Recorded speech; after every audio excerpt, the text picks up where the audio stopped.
Alright, sorry. Sorry guys, greetings to all of you. Hassan Al-Badr with you. This video is going to be in English. We're going to refute the claim by the program There Is No Clash, presented by the BBC hostess Claire Forrester. The title of this episode is the black hole shaped like a finite wormhole, a funnel, or a finite jujube tree, like a twisted funnel? Alright, so without further ado, let's play the video. Hi. Black holes. We've all heard of them, and I don't just mean that mysterious place where all your loose change seems to disappear to, otherwise known as your children. I'm talking about that region of space with a gravitational field so intense that no matter radiation or even light can escape it. There's a joke that astrophysicists like to tell, and it goes something like this. A star walks into a black hole, but it doesn't seem phased. The black hole turns to the star and says, "Sir, I don't think you understand the gravity of this situation." But as with most jokes, it carries a ring of truth to it. Until 2011, astrophysicists were not able to confidently report this phenomenon of stars falling into black holes, but now they can. And the total number of cases of stars falling into black holes reported until 2016 had been 3. Interestingly enough, although it's not an astrology book, there's an entire chapter in the Quran called The Star, and the first verse of that chapter is, "By the star when it falls." In this chapter, the Quran describes characteristics of a place so similar to what we now know as fitting the description of the black hole. The verse, it's in Arabic, وَالنَّجْمُ إِذَا هَوَى, and she says that by the star when it falls, explaining the black hole according to the program. Send a shiver down your spine. In the Islamic faith, it is believed that God granted Prophet Muhammad a special trip to the heavens. This trip was miraculous, of course, as there was no technological way the Prophet could have taken such a journey at the time, seeing as how planes hadn't even been invented, let alone rocket ships. Nonetheless, if you study this miraculous night journey closely, you'll find that there are many clues to prove that this incredible journey did indeed occur. Not only that, where it took place turns out to be of great interest too, because astonishingly enough, the description of the area the Prophet ascended to matches the characteristics of what we now know about the black hole. That's really weird. Here we see really playing with words, because she's mentioning what we call in Arabic the Isra wal Mi'raj, and she said that Al Isra wal Mi'raj, when the Prophet Muhammad went to the 7th heaven, that it occurred in our universe. That's really weird, because according to the Isra wal Mi'raj, according to this story, he knocked on the first door of heaven, and Adam opened the door. He asked Gabriel or Jibrail, he asked the angel, and he told him, "Who is that old man?" And Jibrail said, "This is your great father, this is Adam." And he knocked on the second door, and he opened the door, and he saw another guy, another 2 guys, and he said, "Who are those?" And Gabriel told him, "This is John, this is Yahya, this is John, and this is Jesus, JC, man, JC. Yo, I'm the son of Mary, JC, Jesus Christ." Okay? And on the third door, he saw Idris, and something like that. On the 4th door, he saw Harun ibn Umran, ibn Ali Umran. So he saw Aaron. And on the 6th door, he saw Moses. He said, "What's up, Moses? What's up, Mo?" Okay. On the 7th door, he saw Abraham. So obviously, guys, those prophets, because according to Muhammad, he went to the black hole. So obviously, those prophets are in our skies somewhere, hiding somewhere. Let's go and search for them, for fuck's sake. Let's go and search for them. They're obviously hiding somewhere. Jesus, Idris, Abraham, Adam, Moses, Aaron, John, and that makes me really, like, I'm sorry for you, Miss Claire, but I have to put this meme for you. Why the fuck you lying? Why you always lying? Oh my God, stop fucking lying. All right, so you push me to put it for you, really. Like, every time you're gonna lie, you're gonna try to fool me, I'm gonna put this meme to you, really, to add some comedy into my videos. and also to expose your lies, really, because really, I mean, really, according to you, according to all Muslims, as far as I know, and I can read Arabic, okay, as far as I know, they say that the six heavens, they are ghaib, they are some ultimate, non-seen, non-detectable dimensions. We don't see it, obviously. That's according to Muslim scholars, whether they are Azhar, whether they are Shia, whether they are Salafist, any kind of Muslim scholar. They say that those six other skies, six other heavens, okay, they say it's ghaib. You can't see them. You can't detect them. And now you're mentioning that Muhammad went to the black hole. Went to the black hole. That he made the trip to the black hole. Really weird. Really weird. But anyway, continue, please. So let's look at what we now know about the black hole through the recent discoveries of science and compare it to the mysterious area the Quran describes in its pages as part of this miraculous night journey the Prophet took. Firstly, in verse 16 of chapter 53, the Quran describes this place in space as very dark. In fact, it describes it as darkness covered or draped in darkness, which is not surprising. Space is a pretty dark place. Even so, some areas are darker than others, but nothing is darker than a black hole, because black holes have such immense forces of gravity, nothing, not even light, can escape from them. That's why they're black. And because they're black, they are veiled from direct observation.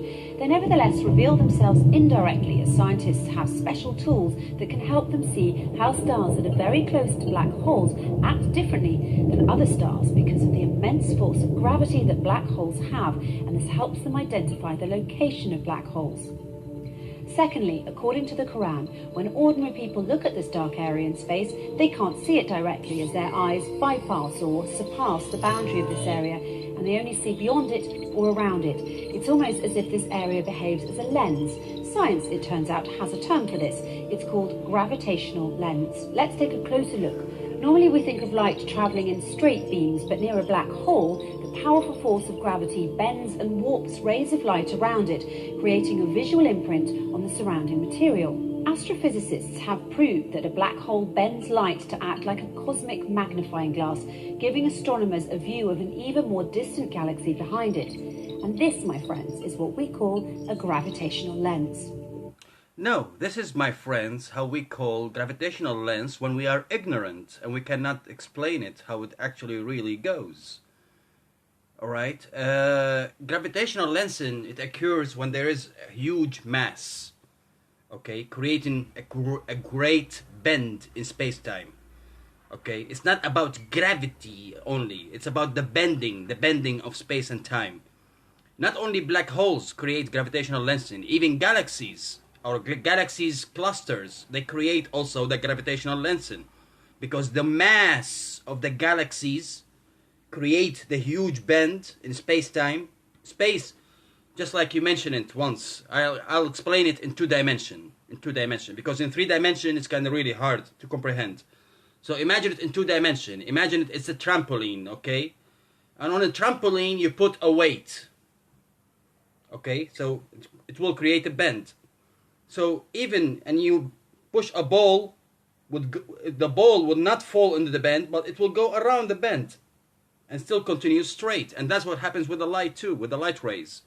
Okay, so it will go to the bend, but then continues with the bend, with the curve of space-time, and continues. And that creates the gravitational lensing, which is actually one of the predictions that Einstein came up with his general relativity. He said there must be gravitational lensing, there must be the bending of space-time, there must be the light follows the curve. He mentioned the gravity, how it forms, and he mentioned also the gravitational waves. You see, those all are predictions that Einstein came up with before the experiments. That's the beauty of scientific theories, especially the theoretical physics. That's the beauty of it, that they come up with predictions, and after a while, they get to be proven to be real, to be a fact. Okay. So yeah, that's the way you explained it is wrong, actually. But anyway, continue. However, the Quran brings our attention to an interesting fact regarding this matter in verse 17 of chapter 53, when it says, "The eyesight of the Prophet Muhammad did not swerve, nor did it pass beyond the boundary. He certainly saw it as one of the greatest signs of his Lord." Could this verse be alluding to the fact that Prophet Muhammad actually visited the black hole and looked at it directly? Thirdly, the Quran describes this area's shape, wide at the top with sloping sides and a narrow tube at the bottom, almost funnel-shaped. In verse 14 of chapter 53, when it's... Actually, this is again the... Okay, hold on. I need to make myself laugh first. Why the fuck you lying? Why you always lying? Oh my god. Stop fucking lying. Okay, so before stop fucking lying, Miss Claire Forestier. Again, those depictions that we draw in physics and in documentaries, when we show that the black hole is really an extreme bend in space-time, that depiction is two-dimensional. It is two-dimensional.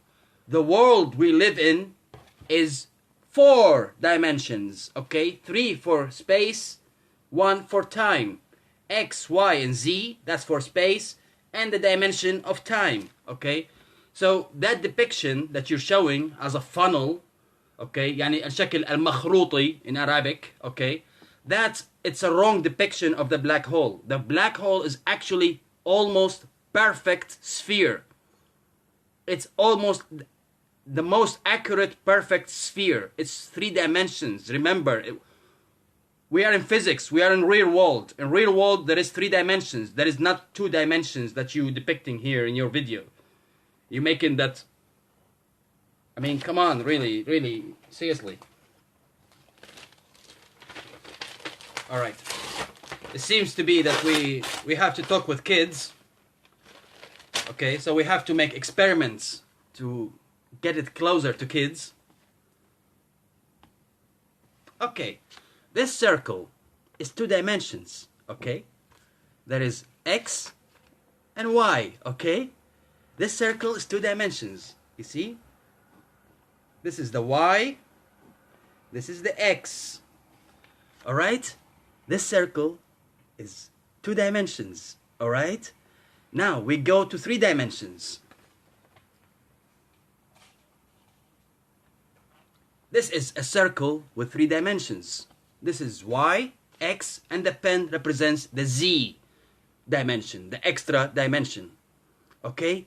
So now you see the difference between this and what you showed. What you showed is 2 dimensions. Okay? When you show something that has only one bend, when there is only 2 dimensions, only Y and X, that's a wrong depiction of the black hole. And that's only the stupid people, really, who don't study physics and don't study astrophysics. And unfortunately for you, my PhD is going to be about black holes.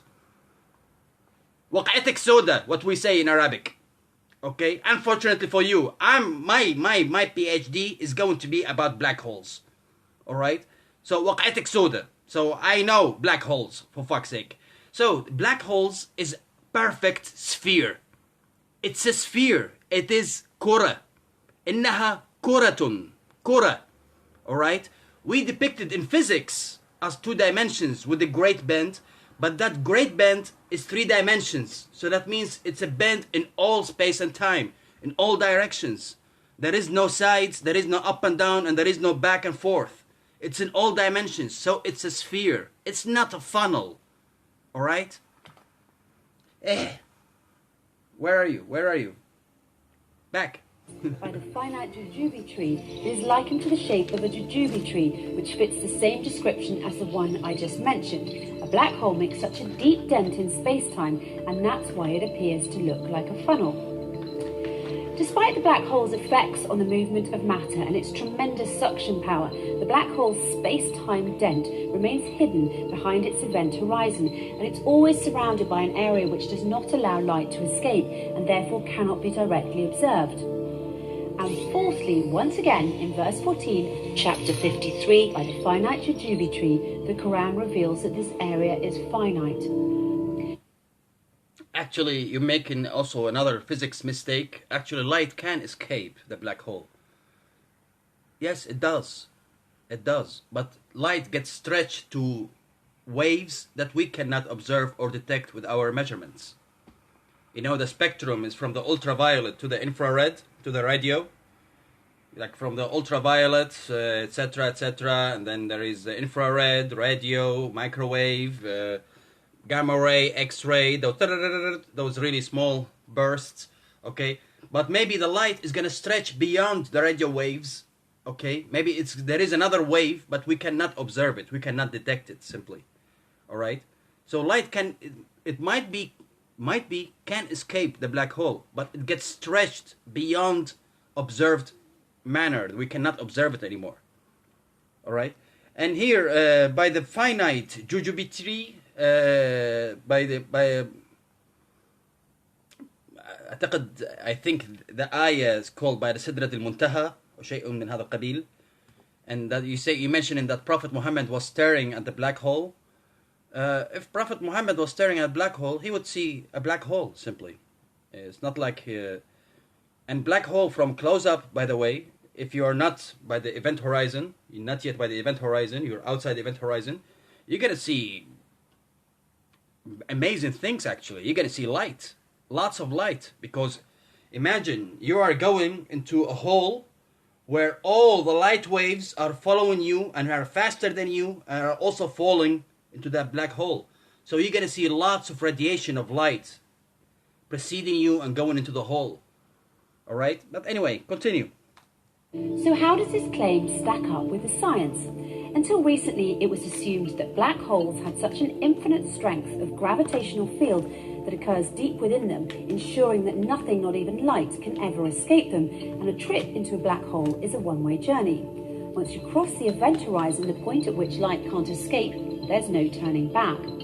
But researchers such as Georges Poulin, Rodolfo Gambini and Gerard Hooft have recently been able to prove otherwise and show that energy can escape black holes and that black holes are finite. This essentially means that black holes don't end in an infinite density, but rather act as a portal to another universe.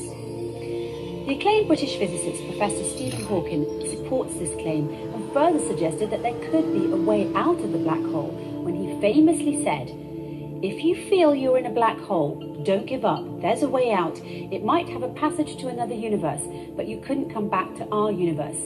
So although I'm keen on spaceflight, I'm not going to try that." You see, here we are talking, like really, here you're mixing really shit upon shit, with all due respect. Here you're mixing really lots of researches and you're trying to mix it all as they are claiming one of the same thing, and it's not actually. Okay,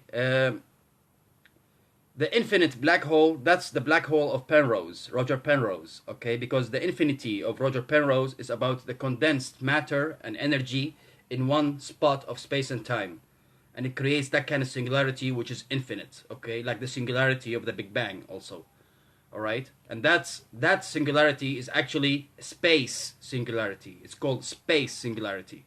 And that can occur actually in the black holes that don't have a charge and they don't spin. All right? And then we have another singularity, okay? Which is the singularity that radiation and light can fall into, all right? That singularity is called time singularity. That's the Hawking singularity, which he came up with it. The Hawking singularity, he said, when you fall into it, that means whatever you're going to move inside the black hole, you're not going to move into space. Space-time will become time-space. So when you move in time. All right? You're not moving in space. Just like right now, I'm moving left or right, I'm moving in space. But if I was in a black hole of Hawking singularity, then I'm moving in time. Probably if I go this way, I go future. This way, I go past. All right? And the same time with the Penrose, you should really check the Penrose diagram, because obviously you haven't checked it. You have, like 100% you haven't checked the Penrose diagram about the black holes, okay, and how you can move inside of it, and etc., etc. And it's really weird that you mention other universes, other universes, other universes. Yeah, it could be. The black hole could be a gateway to another universe. But wasn't Allah said that He created one universe? I've never heard or read a verse in the Quran mentioning that God created universes. Allah said He created one world, one universe. Alright? So now you mention in other universes like it's nothing? That's really weird. That's really weird. And by the way, the Hindus in the Bhagavad Gita, okay, the Hindus, 4000 BC, you know, they mentioned, their gods mentioned that they created multiple universes. So probably the Hindus are right and the Muslims are wrong because their God mentioned only one universe. And the gods of Hindus, by the way, the Hindus, they have more than 330 million gods and goddesses. 330 million gods and goddesses. Alright? But of course they have the major gods like Vishnu, Brahma, Krishna, etc. But they have also many other minion gods. So the Vishnu and Krishna and Brahma, they created multiverse. 4000 BC. They mentioned the multiverse. So probably the Hindus are correct in that sense. They are the first ones, the first religion who came up with a multiverse idea. Just saying, you know, just saying. In conclusion, the Quran swears by the star when it falls that the Prophet Muhammad travelled through space and reached an area which, according to the Quran, is one of God's greatest signs, an area that is much darker than its surroundings. This darkness hides its funnel jujube tree shape underneath, and no one can see this area directly as his or her eyesight will swerve and pass beyond its boundary. Finally... Yeah, so that proves that Muhammad didn't visit a black hole. Because you say the black hole by the jujube tree, and it represents the funnel. That proves that Muhammad didn't visit a black hole. Because again, the black hole is spherical. It's a ball. It's spherical. It's not a funnel, okay? It's not makhruti, shaklun makhruti, shaklun lawlabi, okay? It's sphere. It's a sphere. Don't take the depictions of black hole, the 2 dimensions, which you see in books or in documentaries, when you see only 2 dimension and going down. That going down, imagine it now in 3 dimensions. It's going to be a sphere. For heaven's sake, it's going to be a sphere, a ball, man, a ball, just like our sun. Imagine a black hole just like our sun, but the difference, it's black. That's the only difference. It's our sun, the same ball as our sun, but it's black. It's black. It's a hole in space and time. It's not a funnel. It's not shaklun makhruti. All right, it's not like the ice cream cone, you know. No, it's not. It's not like a cone. It's not like a funnel. It's not. It's 3 dimensions. 3 dimensions. Again, you depict your 2 dimensions, the drawings, and you think, that means Sidrat al-Muntaha. Oh, yeah. That proves actually your stupidity in physics, basically. You forgot 1 dimension. You thought it was only Y and X dimensions, but you forgot the Z dimension, the 3rd dimension. So it proves your ignorance in physics, and it proves your ignorance in math, actually, also. Double dumbness. We're told that this area is finite and a portal to another universe. So it would seem that the Quran and astrophysicists agree as the way in which the Quran describes this mysterious area matches what we now call the black hole. No, actually, astrophysicists don't agree with you. Simple one that doesn't agree with you is Penrose, Roger Penrose. And what a coincidence. You don't mention Roger Penrose because Roger Penrose, his black hole is infinite. You see how you cherry pick who you like and who you don't like? Yeah, I know your games, Muslims, really. I know your games. And you, the parrot, Claire Forestier, you should have checked your facts before. I know maybe the payment is too good to be true. They gave you an offer you can't refuse. Alright, so that's why you mentioned what you're saying. But anyway, go ahead. However, the Quran takes it one step further by asserting that it is, in fact, a portal to heaven, a claim which science has yet to prove. But if past experience is any indication, it's only a matter of time before science catches up to the scientific miracles already contained in the pages of the Quran. Wow, so the black hole is a gateway to heaven. A black hole is a gateway to heaven.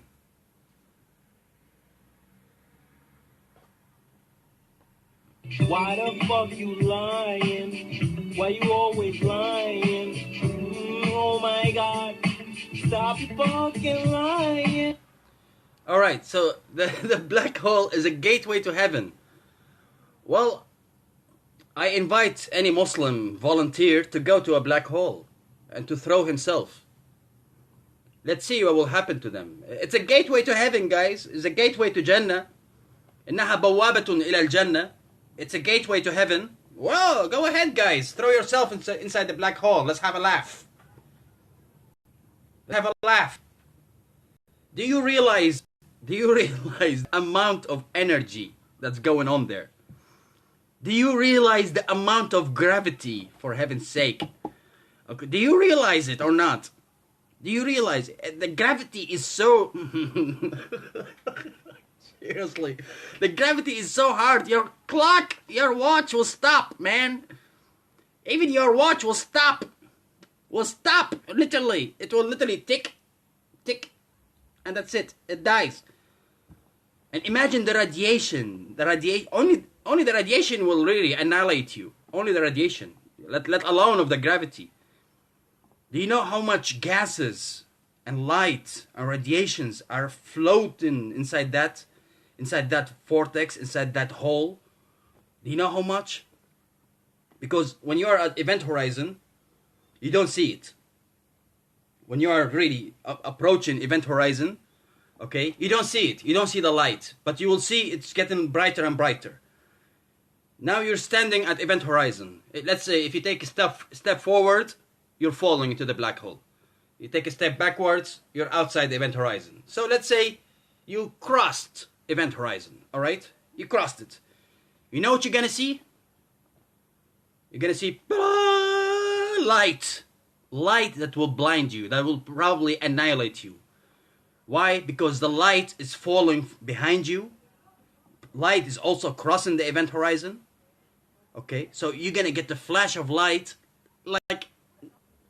like no flash you have seen. You know the flash of the camera? If somebody makes a flash of a camera in front of your eyes, and you're gonna blink your eyes, and you still see the flash imprinted in your cornea, in your eyes, really. So imagine a flash like that, but let's multiply it million times, trillion times. All right, and imagine that flash will hit you. It will burn you. It will burn you. Let alone, I'm not talking about the gravity right now. Until now, I'm just talking about the light and radiation. That will be enough to kill you. That will be enough to kill you. If I mention the gravity, according to science, you will get probably one of the three scenarios. The first scenario is you get burned, simply. Just like you will get exposed to huge radiation of a nuclear bomb. So lateral away, right away. It really exterminates you right away. Okay? And there is the other explanation, which is the spaghettification, that you really get stretched. You're gonna get stretched, that you get separated from your middle waist, and even your legs gonna stretch, and then they're gonna break from the knee, and even your leg and knee gonna stretch, even your bones gonna tick, tick, tick, tick. Everything will inside of you will really get stretched. Even your atoms, you're gonna get separated from each other. Even your atoms, your own atoms, even the nucleus will get separated. Even the proton and neutron will break apart, and even the proton and neutron will get stretched and break to quarks, and even the quarks will get stretched. You're gonna get stretched to the last, really, subatomic level, really. And you call it a gateway to heaven? That's what you call a gateway to heaven? Well, I do invite all Muslims to go and visit the black hole, guys. It's a gateway to heaven. a gateway to Jannah. Go ahead, guys. Throw yourself in. I guess some countries will happy to load those rockets and to ship you to the black hole. Really. Go to heaven, guys. Go to heaven. Go to the black hole and throw yourself inside of it. Let's see what will happen. Worth a try. Worth a try, you know. It's worth a try. And keep your camera rolling, by the way. While you approaching the black hole, keep your camera rolling. I want to study, you know. Let's gain some information, some vital information. Anyway, and that's supposed to be mentioned in the Quran, that the shajarat sidrat al-muntaha, or something like that, that means the funnel of the black hole, which is, that's actually wrong, really, because the black hole is not a funnel-like. That's only the 2-dimension depiction. The 3-dimension depiction of a black hole, it's a ball, a black hole ball. Okay, it's a ball, just like the sun. The sun is a ball, the earth is a ball, it's a spheroid, spherical. Okay, the sun is spherical, the black hole is also spherical, and the black hole is actually one of the most accurate spheres in the universe. Like really, the neutron stars, you know, those pulsars, those neutronic stars, really those condensed stars, they are the most perfect spheres, and the black hole are actually close second perfect spheres. All right, in the universe. So they are spheres, they are not funnel. So that proves your mistake in math, in physics, in your bullshit claim that you say that, yeah, that's accurate with the Quran. It's actually inaccurate. You've proven that the Quran is absolutely inaccurate when it comes to the black holes. All right, that's all, folks, for this video. I'm gonna search another video of hers because she keeps on shocking me with her, why the fuck you're lying, you're always lying. All right, and as usual, cheers, love, and respect, and kisses to you. Bye.